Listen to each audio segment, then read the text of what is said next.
Hey guys, स्वागत है आपका एसोसिएट टीवी यूट्यूब चैनल पर और मैं हूं आपका होस्ट एंड दोस्त डीएसके। आज के इस वीडियो में हम बात करेंगे एक ऐसे दिन के बारे में जिसमें बहुत सारी मूवीज रिलीज होती हैं। आप सबको बहुत ज़्यादा बेसब्री से इंतज़ार भी रहता है उस दिन के लिए, चाहे वो आपको पार्टी करनी हो, चाहे मूवीज़ देखनी हो। जी हाँ, ये आप ही सबका फेवरेट डे है फ्राइडे, यानी कि शुक्रवार। हम इस वीडियो में आपको यह बताएंगे कि अगर आपका जन्म यानी कि आपका बर्थडे अगर फ्राइडे है या शुक्रवार है तो आपको कौन सी देवी या कौन से देव की आराधना, पूजा या स्तुति करनी चाहिए ताकि आप लाइफ में सबसे ज़्यादा प्रभावशाली रहें, आपको फ़ायदा मिले और आपको जो दुख हैं वो काफ़ी हद तक आपसे दूर रहें, यानी कि आपको हर मोमेंट पे सक्सेस मिले। ये बताने से पहले मैं आपको ये अनुरोध करना चाहता हूं कि अगर आपने हमारे चैनल को सब्सक्राइब नहीं किया है तो अभी कर लें, बेल आइकन नहीं दबाया तो अभी दबा दें, क्योंकि आपको मेरे इन्फॉर्मेटिव वीडियोस के जो नोटिफिकेशन है तभी मिल पाएंगे। सो आगे चलते हैं इस वीडियो में। सबसे पहले मैं आपको फ्राइडे के बारे में बताता हूं। फ्राइडे जो होता है ये वीकडे का आखिरी दिन होता है और ये जो दिन होता है ये सबसे ज्यादा आप कह सकते हैं प्रभावशाली होता है बिजनेस के प्रोस्पेक्ट से, क्योंकि ये जो दिन होता है ये शुक्र यानी कि वीनस का दिन होता है, यानी कि शुक्र इस दिन सबसे ज्यादा डोमिनेंस रखता है, या कह लो कि इस पूरे दिन अगर किसी का डोमिनेशन रहता है तो वो शुक्र ही है, यानी कि वीनस ग्रह है।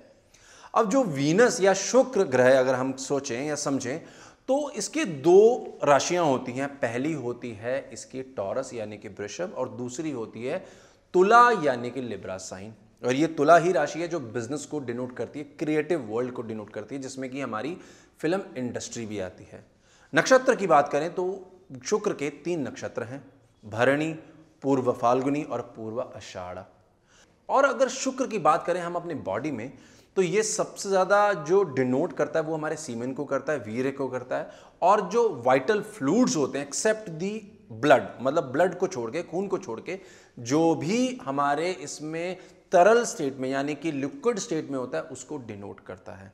शुक्र जो होता है, अगर हम घर पे अगर हम नजर मारें, अगर हम देखें कि घर में कौन सा कोना शुक्र के अंतर्गत आता है तो बेडरूम सबसे प्रोमिनेंट एरिया आता है हमारे घर का, और दूसरा आता है वो एरिया जहां पे हम अपनी कोई क्रिएटिविटी करते हों। फॉर एग्जांपल हमने कोई सीनरी बनानी है या हमने कोई बहुत सारा उसमें सीनरीज लगा के रखी हैं, बहुत अच्छे फूल लगाए, तो वो जो एरिया होगा बेसिकली वो शुक्र के अंडर आएगा। शुक्र जो होता है वो एक राजसिक प्लैनेट है दोस्तों। 3 गुण होते हैं, सात्विक, राजसिक और तामसिक। सो शुक्र जो इसमें राजसिक तत्व को डिनोट करता है। अगर वर्ण की बात करें तो शुक्र एक ब्राह्मण वर्ण का है। वो इसलिए कि जो शुक्र हैं वो दैत्य गुरु थे, शुक्राचार्य, तो बेसिकली वो गुरु तो थे मगर वो दैत्य की साइड पे थे, इसलिए वो सेकंड नंबर के बेनिफिक प्लैनेट के रूप में देखे जाते हैं एस्ट्रोलॉजी में। इसी वजह से जो शुक्र है बहुत ज्यादा मेटरलिस्टिक होता है, क्योंकि कहा जाता है हमारे पुरानी कहानियों में कि जो असुर थे वो काफी लोभी थे, तो इसी वजह से जो शुक्र है वो बहुत ज्यादा लोभीपन या कह सकते हो मेटरलिस्टिक गेन के राउंड अबाउट घूमता है, यानी कि राजसिक प्लैनेट में है। और गुरु जो कि दूसरा एक गुरु है, जो देव गुरु है, वो सात्विक गुण रखता है, मतलब उसको मेटरलिस्टिक गेन से कुछ नहीं लेना, उसको ब्रह्मांड का जो असली सत्य है उससे लेना देना होता है। सो ये एक बेसिक डिफरेंस है।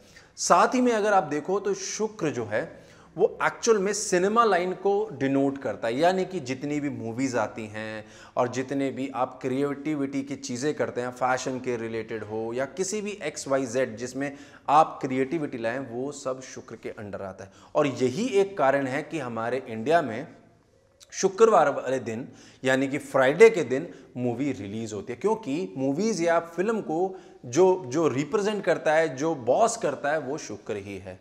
अब सबसे पहली बात कि शुक्र जब हमारी कुंडली में है, मतलब जो कि हमारा वार का दिन है, यानी कि हम उस दिन पैदा हुए हैं, हमें कौन से देवी या कौन से देवता का आराधना करनी चाहिए। तो जो शुक्र है वो एक्चुअल में फीमेल प्लैनेट है। सो यानी कि अगर वो अलोन है यानी कि अकेला है और किसी भी इवन साइन की राशि में, इवन साइन होता है 2 नंबर, 4 नंबर, 6 नंबर, 8 नंबर और 12 नंबर, यानी कि वृषभ राशि, कर्क राशि, कन्या राशि, स्कॉर्पियो यानी कि वृश्चिक राशि, मकर राशि और मीन राशि, जब इनमें होगा तो उस के ऊपर जो फीमेल डोमिनेंस होगा सबसे ज्यादा होगा। और उस टाइम पे आपको जो आराधना करनी है वो महाविद्याओं में से एक मां छिन्नमस्तिका की करनी है, या आप लक्ष्मी मां की भी कर सकते हो। अगर ये शुक्र किसी भी ऑड राशि में है, यानी कि 1, 3, 5, 7, 9, 11 इन राशियों में है, और साथ ही साथ किसी भी एंगल से गुरु, सूर्य या मंगल से ग्रस्त है, यानी इनके साथ दृष्टि है या युति है, तो आप ये मान के चलिए जो मेल डोमिनेंस है वो शुक्र पे ज्यादा हो गया। तब आपको जिसकी आराधना करनी है वो सबसे पहले शुक्रेश्वर महादेव, यानी कि महादेव जो कि जिनकी की शुक्र जो शुक्राचार्य थे उन्होंने आराधना की, उनकी आपको स्तुति करनी है। या अगर उनकी आप नहीं करना चाह रहे हो तो आप भृगु जो कि एक सेज हैं हमारे, उनकी आराधना कर सकते हो। और इसके अलावा आप परशुराम यानी कि भार्गव राम की भी आराधना कर सकते हो। सो ये आप मेल और फीमेल जब अपने कुंडली में एनालिसिस कर लोगे उसके बाद ये स्तुति करोगे। सो ये मेरा वीडियो था शुक्रवार के दिन पैदा हुए लोगों के लिए, जो कि इस दिन पैदा हुए और वो जानना चाहते हैं कि उनको किस देवी या देवता की आराधना करनी चाहिए। सो अगर आपको ये मेरा वीडियो पसंद आया तो लाइक करें, शेयर करें। कोई डाउट है तो कमेंट करके मुझे बताएं, मैं ज़रूर आपके डाउट का जो क्लैरिफिकेशन है दूंगा। साथ ही साथ अगर आपने हमारे चैनल को सब्सक्राइब नहीं किया तो कर लीजिए, बेल आइकन नहीं दबाया तो दबा दीजिए, क्योंकि मेरे नोटिफिकेशंस तभी आपको मिलेंगे जब आप बेल आइकन दबा के रखेंगे। तब तक के लिए नमस्कार।